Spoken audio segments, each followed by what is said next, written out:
예수님을 부인했던 베드로의 회개의 기도, 주님을 사랑하는 고백의 찬양이었습니다. 오늘이 4월 2일인데요. 달력에 보면은 내일 4월 3일 밑에 작은 글씨로 4.3 희생자 추념일이라고 되어 있습니다. 1947년부터 1954년까지 제주도에서 일어난 끔찍한 사건, 그때 희생된 사람들을 기리는 날입니다. 희생자들을 기리는 날, 1년 달력을 쭉 훑어보면 그런 날이 꽤 있습니다. 4월 19일, 5.18 이런 날들은 우리 마음을 쓰라리게 하는 기억을 담고 있습니다. 우리 기독교에는 여러 절기가 있어요. 그 중에 하나가 다음 주일 부활절이죠. 더 지나면 추수감사절, 성탄절이 있습니다. 이런 절기는 기쁨으로 맞이하는 절기죠. 기쁨으로만 맞이할 수 없는 절기도 또 있습니다. 부활절 전 40일, 이 사순절은 예수님의 고난을 떠올리며 우리 몸과 마음을 가다듬는 절기입니다. 또 이번 주간을 가리켜서 고난주간이라고 합니다. 고난주간 한 주간을 금식하기도 하고, 또 금요일은 성금요일이죠. 이 날을 지키면서 금식하는 사람들도 꽤 있습니다. 오늘은 종려주일입니다. 팜 선데이. 팜이라고 하는 야자수, 곧 종려나무인데 이것이 주일의 명칭이 된 까닭은 예수 그리스도께서 예루살렘에 입성하실 때 뭇백성이 길에 나와서 종려나무 가지를 흔들며 맞이했던 사건 때문입니다. 종려는 의와 승리의 상징이며 개선하는 군대를 환영하는 행사에 사용한 전례들이 있습니다. 종려나무 가지를 가지고 맞으러 나가 외치되 호산나 찬송하리로다 주의 이름으로 오시는 이 곧 이스라엘의 왕이여 하더라 그랬습니다. 그들은 이렇게 손에 종려나무 가지를 들고 입으로는 힘껏 호산나라고 외쳤습니다. 호산나라고 하는 말은 구원하소서라는 뜻으로 찬송하거나 크게 부르짖는 소리였습니다. 호산나 주일이라고 하는 이름도 이렇게 해서 생겨났습니다. 그러나 정작 예수 그리스도의 고난이 본격적으로 시작된 것도 바로 이날이었어요. 이날 예수님은 고난과 죽음이라는 문턱으로 들어서고 있었습니다. 고난과 죽음은 하나님의 뜻이었습니다. 예수님은 하나님의 뜻을 따라 고난과 죽음이 기다리고 있는 예루살렘으로 들어가십니다. 예루살렘 입성. 우리는 이 종려주일을 맞이하면서 하나님의 뜻을 따르는 삶은 어떤 삶인지 곰씹어보는 시간으로 삼아야 합니다. 군중의 환호는 한 주간을 넘기지 못했고 오히려 십자가에 매달라는 저주의 소리로 바꾸었습니다. 따라서 오늘이 고난의 첫날인 주일, 곧 순환주일이 됩니다. 금주 목요일 밤에 주님은 제자들의 발을 씻기시고 성찬 성례전을 거행하신 다음에 금요일에 십자가를 지시고 죽으셨습니다. 백성이 주님을 향해 금방 마음이 변한 까닭은 그들의 생각으로는 도저히 그리스도의 사역을 이해할 수 없었기 때문이었습니다. 인간의 제한적인 사고로 인해 꽉 막혀버린 마음은 언제라도 구세주를 배반할 위험을 안고 있었어요. 하나님의 아들이 십자가에 달린다는 것을 받아들일 수 없었던 사람들은 이렇게 소리쳤습니다. 그가 남은 구원하였으되 자기는 구원할 수 없도다. 그가 이스라엘의 왕이로다. 지금 십자가에서 내려올지어다. 그리하면 우리가 믿겠노라. 믿음이 없이 내 방식으로만 생각하던 사람은 고난을 통한 영광을 받아들이지 않습니다. 그들은 낮은 몸으로 세상에 오신 구원의 그리스도를 알기 위해 먼저 종의 의미를 깨달아야 했습니다. 하나님은 선지자 이사야를 통해서 세상에 보내실 메시아의 성품과 사역을 예언하게 하셨어요. 그런데 놀랍게도 그 메시아의 신분이 종이라고 합니다. 왕이나 장군이 아니라 고난을 받는 종이라니 사람들은 도저히 믿을 수 없었습니다. 더구나 이스라엘 백성은 지난날 애굽에서 오랜 기간을 노예로 살았으며 그 이후에도 약소국가라는 틀에서 벗어나지 못했으므로 그들에게 종이라고 하는 단어는 마땅히 거부감을 일으킬 만한 조건이었어요. 이런 어려움을 무릅쓰면서도 이사야 선지자는 하나님의 명령에 따라 앞으로 임하실 구원자 메시아를 종으로 표현했습니다.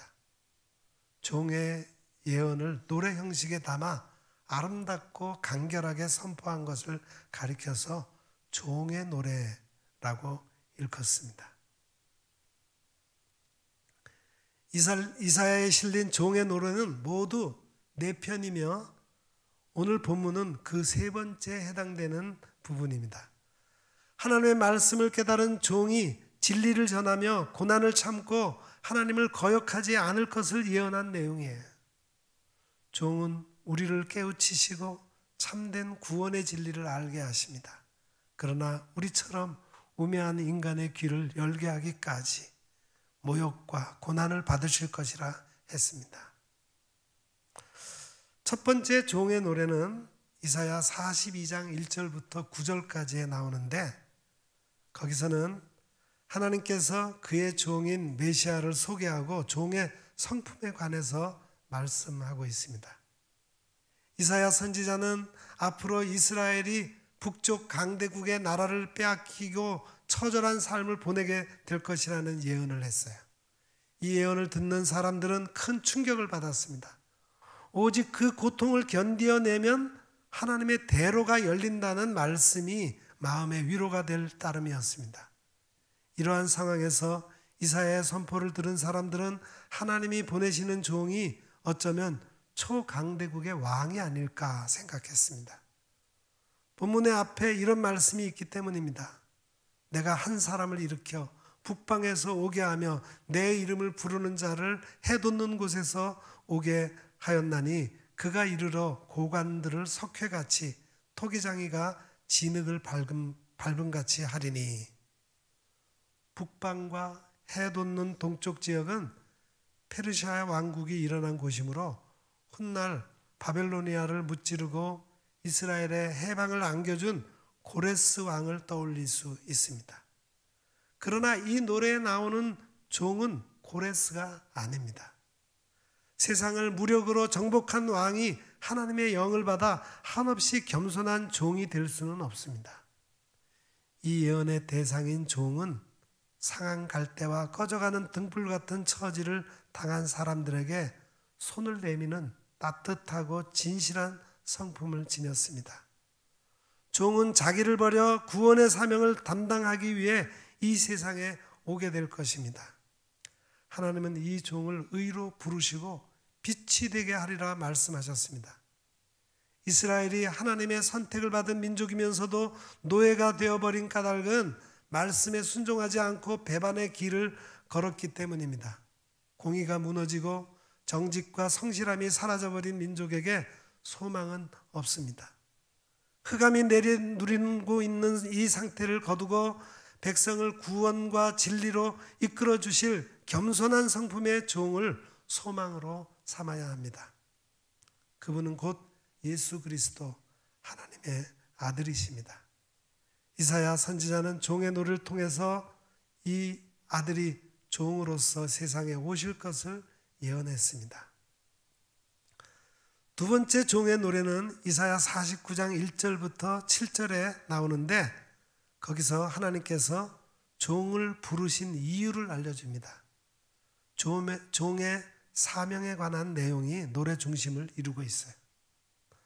하나님의 부르심으로 종이 맡게 된 사명은 크게 2가지입니다. 하나는 이스라엘을 하나님께로 돌아오게 하기 위함이며 다른 하나는 이스라엘의 경계를 넘어서 온 세상에 복음을 전하는 이방의 빛이 될 사명입니다.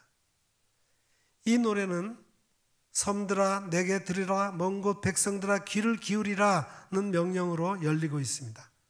섬들이란 애초에 하나님의 은혜를 받지 못할 것이라고 여겼던 이방 사람들을 가리키는 것이고, 먼 곳 백성도 같은 의미로 쓰였습니다. 우리나라도 어찌 보면 이런 섬에 해당하며 멀고 먼 곳에 사는 백성 중에 하나입니다.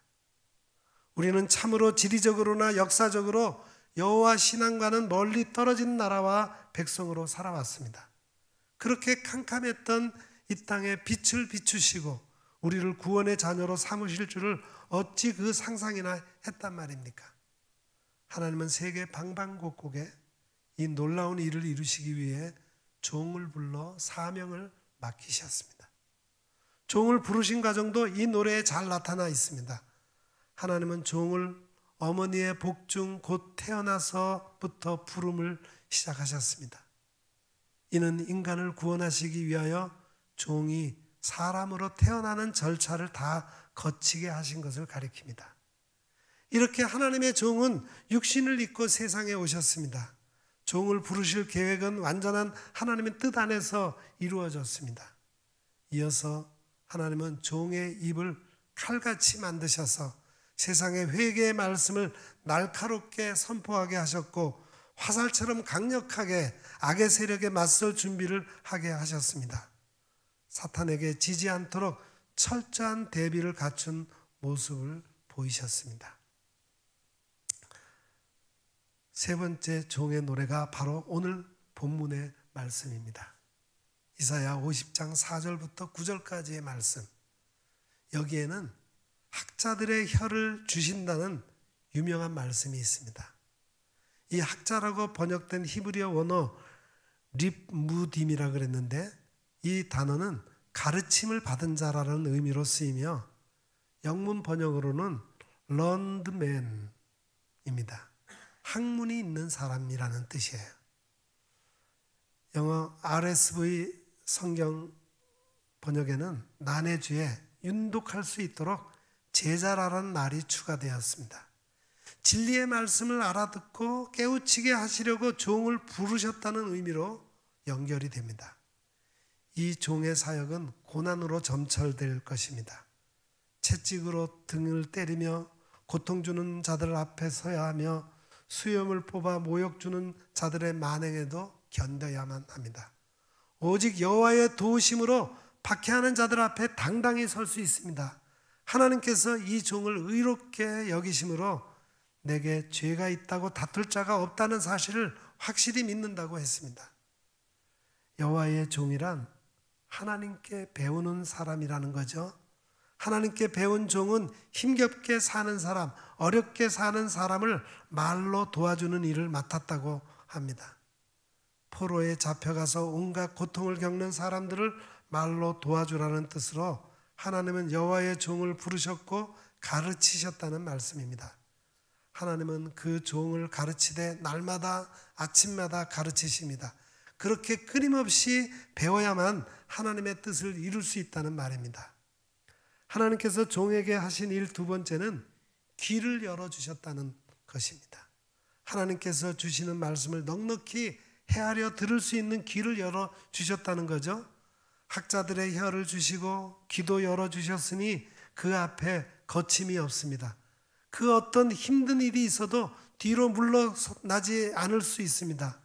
나를 때리는 사람들에게 등을 맡길 수도 있고 수염을 뽑는 자들에게 뺨을 맡길 수도 있다고 말합니다. 모욕과 침뱉음을 당해도 얼굴을 가리지 않습니다. 앞에 4절부터 6절에서는 하나님께서 종에게 하신 일을 노래했다면 7절부터 9절에서는 이제 여호와의 종은 흔들리지 않는 믿음, 하나님께서 나와 함께 하신다는 그 믿음 위에 서 있다고 노래합니다. 하나님께서 나를 도우시니 어디에서도 부끄럽지 않다고 말합니다.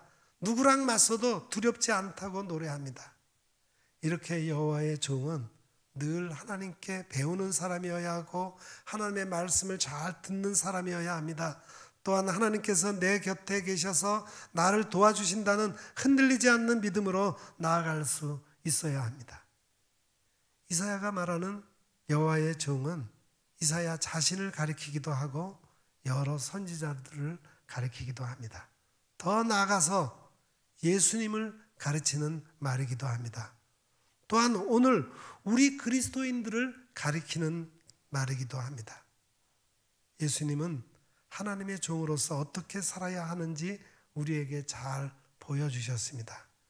예수님은 하나님께 받은 말씀으로 사람들에게 위로와 힘과 용기를 주셨습니다. 예수님이 예루살렘으로 들어가실 때 사람들은 예수님을 왕으로 모시려고 했습니다. 크고 힘센 나라를 세워 자기들을 이끌 새로운 왕으로 모시려고 호산나 호산나 외쳤습니다. 그러나 예수님은 모든 사람에게 영광을 받는 왕으로서가 아니라 고난받는 하나님의 종으로서 예루살렘 성으로 들어가셨습니다. 하나님의 말씀을 이 땅에 이루고자 하나님의 뜻을 그대로 따르셨습니다. 기꺼이 고난과 죽음 앞으로 나아가셨습니다. 그 고난과 죽음을 기꺼이 맞닥뜨리셨습니다. 하나님께서 함께 하심을 믿는 믿음, 그 믿음이 흔들리지 않았기에 그럴 수 있었습니다. 세 번째, 노래에서 종을 부르신 이유는 하나님께서 그에게 사역을 맡기려 하심입니다. 이 사역은 말씀을 깨닫고 진리를 전하며 세상의 고난을 묵묵히 참아 이기는 일이었습니다. 예수 그리스도께서 이 사역을 감당하셨으며 그 이후 믿음의 자녀들은 매일 귀를 열어 아침마다 깨우침을 받음으로써 쉴 새 없이 다가오는 고난을 이길 수 있었습니다. 마지막 네 번째 종의 노래는 이사야 52장 13절부터 53장 12절까지의 말씀입니다. 이사야에서 가장 널리 알려진 메시아의 고난 예언입니다. 마치 선지자는 십자가에 달리시는 예수 그리스도를 생생히 바라보듯이 예언의 노래를 부릅니다. 성령님의 영감과 선지자의 문체가 놀라운 조화를 이루고 하나님의 말씀에 따라 인간의 대답이 긴밀히 교차하는 구조로 되어 있습니다. 하나님은 내 종이 형통하리라 하고 말씀하십니다. 이는 지혜롭게 행할 것이라는 뜻으로 세상 나라들을 놀라게 할 일이 예고되었습니다. 인간들은 늘 구원을 베푸시는 하나님을 배반했고 고난받을 종에 대해서 무관심했습니다. 이제 그 고난의 현장을 바라보며 그가 찔림은 우리의 허물 때문이요 그가 상함은 우리의 죄악 때문이라 그가 징계를 받음으로 우리가 평화를 누리고 그가 채찍에 맞음으로 우리는 나음을 받았도다 라는 이런 대속의 확신을 고백할 수 있게 됩니다. 마지막으로 하나님의 종의 의로운 행위로 인하여 사람을 향하신 그 뜻이 이루어졌음을 선언하셨습니다. 고난을 받은 종은 범죄자가 아니라 많은 사람의 죄를 담당하고 죄인들을 위해 기도하는 의인임을 말씀합니다. 예수님은 십자가에서 죄인들을 용서해 주시기를 구하는 기도를 드리셨습니다. 하나님은 그 종의 고난과 헌신을 모두 받으셨습니다. 오늘 우리도 하나님의 종으로서 하나님께 부름을 받은 사람들입니다. 하나님께서 맡기신 일, 우리 힘으로는 할 수 없습니다. 오늘 말씀처럼 학자의 혀를 주십시오라고 기도하는 마음가짐이 있어야 합니다. 말씀을 배우고 또 배워야 합니다. 여호와의 종이란 어떠해야 하는지 몸소 보여주신 예수 그리스도를 닮아가기까지 배울 수 있어야 합니다. 세상에는 아직도 버림받고 따돌림당하는 사람들이 많습니다. 우리는 하나님의 말씀을 앞세워 그들에게 다가가야 하며 그들을 품어 안을 수 있어야 합니다. 우리가 하나님의 종으로서 그렇게 하나님의 뜻대로 말씀대로 살아가고자 할 때 겪어야만 하는 어려움이 있겠지만 하나님께서 우리와 함께 하신다는 굳센 믿음으로 흔들리지 않는 믿음으로 꿋꿋이 걸어갈 수 있는 참된 주님의 종으로 살아갈 수 있기를 간절히 바랍니다. 기도하겠습니다. 사랑의 하나님, 우리를 이 시대에 하나님의 종으로 불러주시니 감사합니다. 이사야 선지자를 통해 알려주신 하나님의 종이 해야 할 일들을 우리도 잘 수행하게 하옵소서.